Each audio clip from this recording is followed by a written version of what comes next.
Bueno, vamos a empezar con la sesión de preguntas. Voy a hacer en aras del tiempo, tenemos 15 minutos, 3 minutos para cada uno, y ahí va de una vez las preguntas completas para ellos.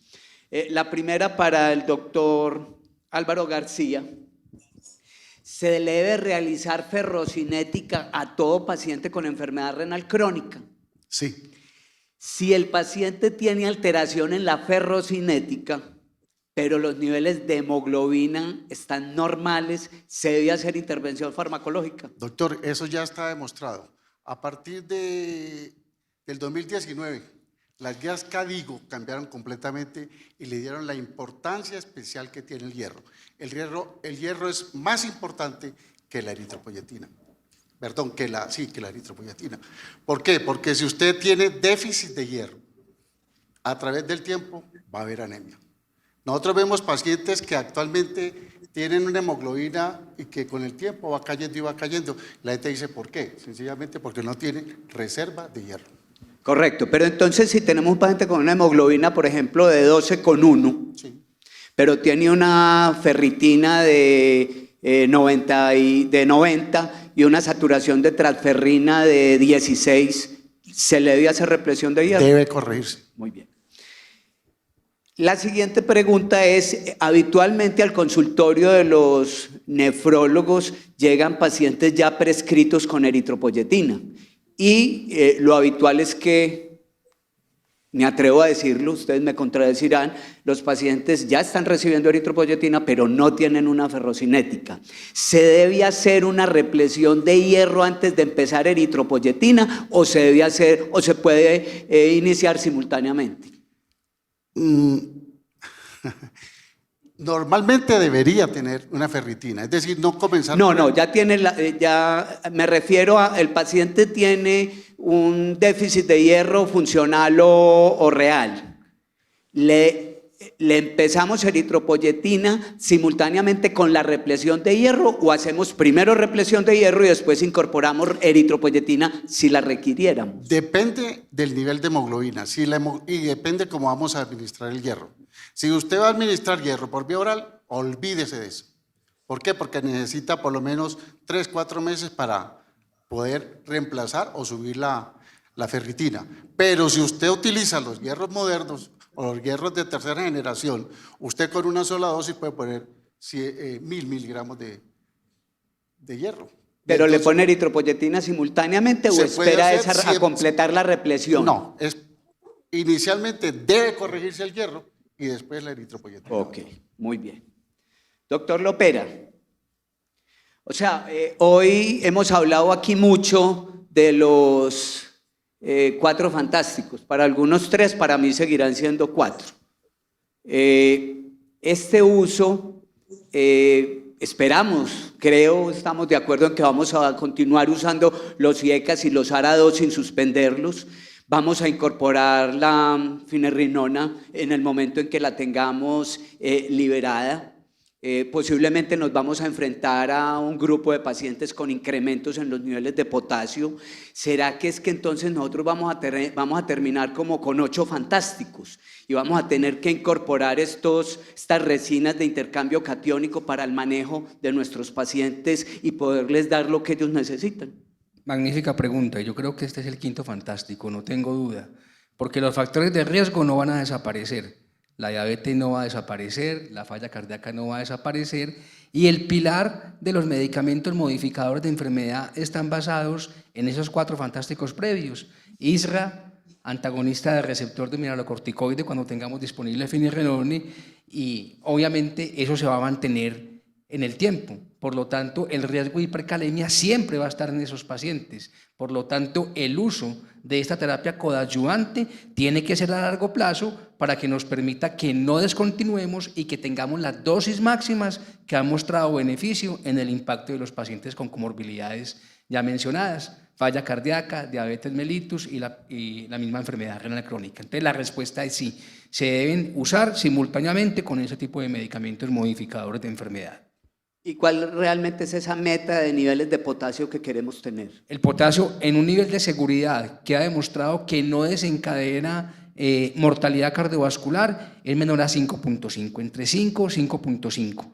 Es la meta de potasio. O sea que a partir de 5 uno debería utilizar estos medicamentos quelantes para mantener potasios. Idealmente es tener un normocalémico. Un normocalémico es por debajo de 5, pero un nivel de seguridad que no incrementa la mortalidad está entre 5 y 5.5.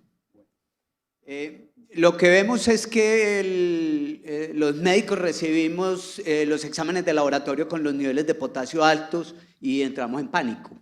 ¿Cuál es la conducta que debe tener uno con ese resultado de laboratorio en la mano? Inmediatamente mandar al paciente una intervención farmacológica, lo mandamos a hospitalizar. ¿Qué hacemos con ese resultado en el momento en que lo vemos por primera vez? Magnífica pregunta. El diagnóstico de hipercalemia es un diagnóstico bioquímico. Necesitamos un número. Entonces, hay una premisa con los electrolitos, no solamente con el potasio, también con el sodio. Todo resultado que nos hable de una discalemia, en este caso de hipercalemia, debe corroborarse. Obviamente que niveles de hipercalemia severa mayor a 6.5, pues muy probablemente estemos ante una verdadera hipercalemia y tenemos que tomar conducta y verificar ese potasio inmediatamente. Pero hay causas de pseudohipercalemia. La primera es la demora en el procesamiento de la muestra. Frecuentemente se hacen tomas masivas de muestras a los pacientes en el transcurso de la mañana y hasta que no haya un volumen suficiente no se procesan. Por cada 30 minutos en que se demore en procesar esa muestra de sangre que se tomó en el paciente, el potasio incrementa a 0.3 milequivalentes. Es decir, si una muestra ha permanecido 3-4 horas, ya ha podido incrementar más de 1 milequivalente por litro. Entonces, una primera premisa es el tiempo del procesamiento de la muestra, el uso del torniquete. Ese golpe que se le da a la vena produce lisis, también puede ser una causa de pseudohipercalemia. Pacientes oncológicos que están sometidos a quimioterapia particularmente, que hacen síndrome de lisis tumoral, es una causa de hipercalemia. Las trombocitosis y la leucocitosis también son causa de pseudohipercalemia. Entonces no hay duda que para puntualizar, ante un resultado de una hipercalemia, siempre la premisa es corroborarlo con una segunda muestra para verificar la verdadera hipercalemia, ¿cierto? Y obviamente descartar los factores que causan esa hipercalemia. Ya con ese valor corroborado, tomar decisiones. Okay. Doctora Dayana, usted habló de hipertensión, me llamó más la atención porque señaló muy bien la hipertensión enmascarada. ¿A quién le hacemos monitoreo ambulatorio de presión arterial? Realmente en enfermedad renal crónica deberíamos hacérselo a todos. Parte de la modificación y de dirigir el tratamiento y hacerlo individualizado es tener claro cuál es el perfil hipertensivo y el fenotipo que tiene mi paciente. Entonces deberíamos hacerlo en todos nuestros pacientes y de hecho las guías CADIGO lo recomiendan en primera instancia y luego hacerlo al menos a los 2 años para ir verificando si el tratamiento es adecuado y descartar la hipertensión enmascarada. Y está en el plan obligatorio de salud. Es frecuente que algunos pacientes que utilizan ARA2 de larga acción lleguen al consultorio con dosis fraccionadas. ¿Sí se justifica? Un irbesartán, un valsartán, fraccionarlo en dosis cada 12 horas. Pues realmente no se justifica porque el mecanismo de acción pues está dirigido a que dure 24 horas y lo que va a hacer es titularlo de esa manera y precisamente está diseñado de esa forma pues por el beneficio de que sea un mecanismo sostenido, pero adicionalmente para que también haya más adherencia en pacientes que están polimedicados. Ok, y se ha recomendado que estos medicamentos, particularmente en pacientes con enfermedad renal crónica que tienen esos perfiles no DIPER o DIPER hacia arriba, se den las dosis en la noche. Pero algunas, buscando también más adherencia, se buscan las combinaciones, por ejemplo, con diuréticos. En ese caso, ¿el diurético se debe dar combinado por la noche o se reserva para darlo más bien en la mañana y no combinarlo para efectos para el paciente? ¿Me hago entender? Sí. Está claro, no, lo que pasa es que realmente sí los medicamentos combinados pues favorecerían la adherencia. El problema de dar un diurético tiazídico pues en la noche es la poliuria que le podríamos generar al paciente, entonces en dicho caso el beneficio está claro y se ha estudiado ampliamente que el antihipertensivo en la noche por el ciclo circadiano tiene un mejor impacto incluso en resultados duros. Entonces deberíamos dar ese tipo de medicamentos en la noche y tal vez dejar el diurético en la mañana en beneficio del paciente, incluso pacientes que pudieran tener riesgo de caída, que tienen además otras comorbilidades como hiperplasia prostática, no tendría sentido dar un diurético nocturno. Y la otra es un paciente no infrecuente con enfermedad renal y es el paciente con hipertensión sistólica aislada. En particular aquellos con presiones arteriales sistólicas altas pero diastólicas bajas, esas presiones arteriales divergentes. ¿Cuál es la mejor alternativa para tratarlos? Esos pacientes son difíciles, sobre todo porque esa relación pues, entre diastólica baja e hipertensión sistólica alta está hablando de que hay una presión diferencial amplia por calcificación vascular. Entonces es un perfil difícil porque hace que tenga menos respuesta al antihipertensivo, pero que también tenga menos respuesta cuando tiene que hacer una vasoconstricción, es decir, al incorporarse o pueden hacer más hipotensión postural. Esto es frecuente, sobre todo en los pacientes ancianos. De hecho, la guía CADIGO hace una exclusión y dice, mire, la meta de presión sistólica por debajo de 120 es cierta, excepto en algunos casos, y uno de esos casos es una hipertensión diastólica baja. En estos pacientes no deberíamos buscar meta de hipertensión sistólica menor de 120 porque puede ser más el riesgo que el beneficio de estos pacientes. Deberíamos es titular los medicamentos sintomáticamente en el paciente y de pronto apoyarnos mucho al monitoreo de presión arterial. Y posiblemente tener más tolerancia con los niveles de presión arterial para esos pacientes. Exactamente, una sistólica más alta. Y indicaciones para la ablación en arteria renal para denervación renal. Para denervación. En enfermedad renal crónica, como lo mostré ahí, está el Simplicity 3, que es un análisis post-hoc específicamente en pacientes con enfermedad renal crónica avanzada donde hay beneficio. Básicamente el beneficio es en hipertensión arterial resistente. Es donde está indicada la denervación, donde hemos titulado adecuadamente todos los medicamentos, se ha descartado que haya otro tipo de hipertensión como la no adherencia. Y en estos pacientes estaría indicado y vemos que a pesar de haber enfermedad renal crónica también se benefician. Es hipertensión resistente es básicamente la indicación para denervación. Otra cosa sería para manejo pues, de estenosis de arteria renal u otras intervenciones por radiología intervencionista. ¿Y en quién contraindicada absoluta? No, digamos que esto va más dirigido a un contexto, ¿cierto? Pues estaría contraindicado en quien hemodinámicamente no sea plausible, en quien no tenga ninguna otra, pues o que el beneficio vaya a ser mayor, tengo que evaluar que el beneficio sí sea mayor que el riesgo. Un paciente pues que tenga una hipertensión resistente, pero que tiene un riesgo o está en una condición de mortalidad menor de 1 año, otro tipo de condiciones, es como contextualizar más que decir que hay una contraindicación absoluta para llevar un procedimiento de intervención. Doctor Edwin, con respecto a la microalbuminuria, que yo creo que la tenemos siempre al lado de los niveles de creatinina, pero posiblemente no hemos tenido todo el entendimiento de la magnitud de esta. Usted habla de los pacientes con alta masa muscular o el paciente sarcopénico, donde se sobreestima o se subestima la microalbuminuria. Entonces a estos pacientes los tenemos que tener a la vista y tenemos que saber lo que está pasando. Entonces a esos pacientes les deberíamos hacer microalbuminuria directamente en orina 24 horas, ya que la relación albuminuria-creatinuria se nos altera.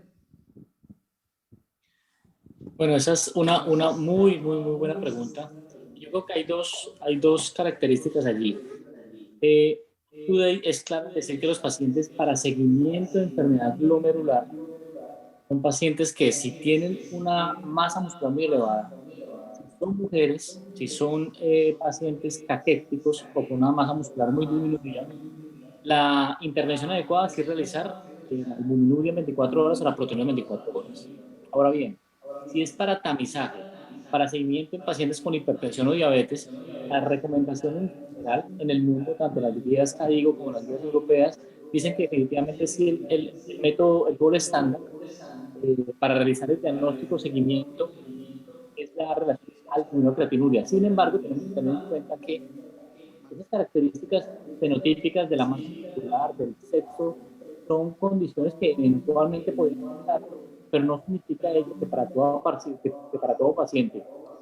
no en el contexto de enfermedad glomerular, en el contexto de hipertensión, diabetes o enfermedad cardiovascular y diagnóstico tamizaje de albuminuria, digamos que no es albuminuria, sino albuminuria, si es justo la realización de medicamentos y tenemos Vestir de tercera o cuarta generación, o en la No, mañana. se está interrumpiendo. ¿Me oyen? Acércate más al micrófono porque no sé. Dale, dale. Ahí sí un poco mejor. Ahí sí. Bueno. En conclusión, la medicina para la mensaje diagnóstico en este. No, creo que. Vamos a ver, con esta. Debería ser de rutina en algún momento, así como se hace el citoquímico de orina, la solicitud de microalbuminuria como una medida de búsqueda activa en pacientes con alto riesgo, pues en todos los pacientes, sabiendo que hay tanto riesgo cardiovascular. Sí, claro, inclusive fíjense que la diapositiva, la 14, la 15, los pacientes con hipertensión, con diabetes, con obesidad, una cardiovascular diagnosticada, con dislipidemia, son pacientes candidatos para realizar la albuminocalciuria molecular de orina. En resumen, todos los pacientes. Bueno, doctor Villegas, usted nos habló mucho de las proteínas, realmente porque hay que restringir proteínas. ¿Qué efectos tiene eso realmente en la parte de la función renal? ¿Es un efecto hemodinámico? ¿Es un efecto metabólico? ¿Qué es? Combinado, doctor. Disminuye, o sea, todas las señoras dejan de comer proteínas porque la naturaleza es muy sabia y se les quitan los dolores en las coyunturas. O sea, hay algo cierto, que las proteínas son muy buenas, las de origen animal, que son las más ricas en esa carga proteica, pero indudablemente deben tener muchos efectos secundarios que no sabemos todavía, como efectos cancerígenos a largo plazo, como efectos metabólicos y como efectos óseos. Pero específicamente en la enfermedad renal disminuyen los radicales libres de oxígeno y el estrés oxidativo. O sea, es un hecho que esa dieta del huevo que preconizan desde hace más de 100 años y que era lo único que había para tratar de la enfermedad renal crónica, ahora se sabe que puede ser por estos mecanismos combinados de la restricción de proteínas en estos efectos metabólicos. O sea, es por todos los lados, doctor. Además, lo usual es que el que come mucha proteína come mucho de todo. Entonces, eso también viene arrastrado. Eso es un hecho y eso lo mostraba yo en uno de los estudios, que normalmente usted acompaña mucha proteína con otras cosas en cierto tipo de poblaciones que llevan mucho al síndrome metabólico. Usted en todo su tiempo de ejercicio profesional debió haber oído mucho eso. Doctor, yo estoy muy juicioso con la dieta, yo no como carne, yo no como sino pescado y pollo. Vea, doctor, de una vez le digo, en el estudio que condujo un nefrólogo colombiano que trabajó en Estados Unidos, que ya se murió, y cuyo sobrino trabaja aquí en Medellín, el doctor Clark, el doctor Saulo Clark publicó en el año 93 tal vez el famoso estudio MDRD, que era bajar las proteínas en la enfermedad renal. Y eso era con toda la plata del mundo. ¿Por qué? Porque nunca nadie va a hacer un estudio de proteínas, eso no da plata. Plata dan los SGLT2, el finerenone y el Lokelma y todas estas cosas. Eso sí da plata y los laboratorios están aquí. Pero para un estudio de proteínas tendríamos que pagar para venir al simposio, porque les cuento que ¿quién va a hacer un estudio de eso? Eso no da plata. Pues le cuento que allá en Estados Unidos lo hicieron y reunieron 900 pacientes, los partieron en 2 grupos. A uno le restringieron mucho las proteínas, al otro le restringieron mucho más y les dieron suplementos. ¿Y saben qué? El 0% cumplió. El 0%. Eso fue publicado hace 30 años. Cuando llegue un paciente y les diga a ustedes, yo soy perfecto, yo cumplo muy bien. Debe ser como cuando uno va donde el cura, que uno es perfecto. Y todo, uno se miente a uno mismo. Los seres humanos somos mentirosos y arrancamos mintiéndonos a nosotros. No le crean a un flaco, a un gordo, nunca le crean. Todos los gordos comen más. Y en ese estudio filmaron a un grupo de pacientes y el 100% decía mentira y comía más. Doctor Villegas, usted es médico general en su consultorio. Encuentra un paciente con una enfermedad renal crónica estadio 3A, 3B y le va a hacer una recomendación general de un platico de comida. Dígame un plato de comida bueno para un paciente con enfermedad renal crónica. Dígame 3 cosas que pueda poner dentro del plato. Buenas, baratas y útiles y productivas para la enfermedad renal. Baratas no, pero legumbres, pescado, y que coma dieta mediterránea.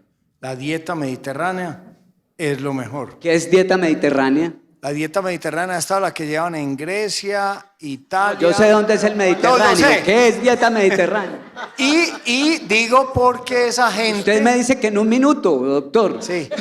Oiga, doctor, imagine que los españoles son el segundo grupo después de los japoneses de más de longevidad y parece que es por eso.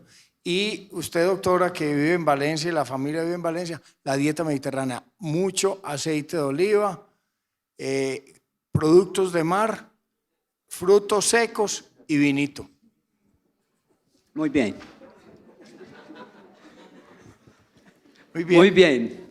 Muchas gracias. Si hay alguien en el auditorio que quiera hacer la última pregunta, tenemos un minuto. Dame un segundo para que nos puedan escuchar en la red. Gracias. Hola, ¿cómo están? Muchas gracias por la información. Yo soy Vanessa Orla, soy médica, magíster en nutrición deportiva. Tengo muchos pacientes deportistas que llegan a consulta con insuficiencia renal causada pues por la mala suplementación deportiva. Entonces quería hacer 2 preguntas al doctor Edwin. Ya vimos que la masa muscular afecta pues algunos indicadores o exámenes a nivel de renales por la masa muscular, entonces no sé qué tanto pueda tener con estos una cistatina C, medirlos con respecto a la parte de enfermedad renal. Y segundo, al doctor Villegas, ¿cómo puedo manejar estos pacientes? Ahorita hablamos de cetoanálogos, que son aminoácidos esenciales. Esos aminoácidos de cadena ramificada pueden ser como simultáneos o parecidos para darle a estos pacientes y cómo puedo mantener la masa muscular en ellos. ¿Quién empieza? Dale, doctor. Bueno, si el doctor Edwin no empieza, Hola. empiezo yo. Ah, bueno, ya. Ya, comienzo. O Iván. Usted. Adelante, doctor, Bueno, adelante. Pero lo que dice la doctora es muy importante y bueno, precisamente para los pacientes que tienen una masa muscular muy elevada, y esas creatininas que circulan en el punto 2 y esa gente que tiene, que son fisiculturistas,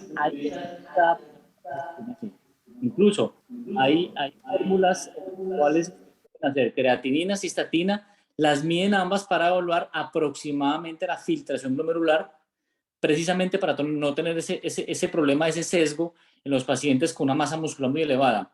Ahora bien, incluso hay fórmulas en la cual ustedes hacen albuminuria, cistatinuria. Recordemos que la cistatina se libera o se elimina en un 100%, no se filtra en el tubular, entonces podría tener eventualmente mayor sensibilidad y especificidad para evaluar la albuminuria. No está recomendada generalmente, pero existe la fórmula y podría ser una herramienta terapéutica o diagnóstica más bien en ese tipo de pacientes.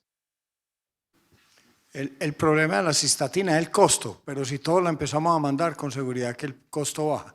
Y en Medellín la hacen, nunca le crean cuando mandan a decir de ciertos laboratorios que eso hay que mandarlo a Estados Unidos y que vale $1 millón, es falso.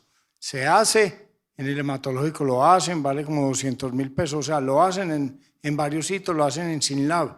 Entonces, no crean en eso, lo hacen en Medellín. Antes lo hacían en la Universidad de Antioquia, en el laboratorio, en el Seguro Social, muy barato.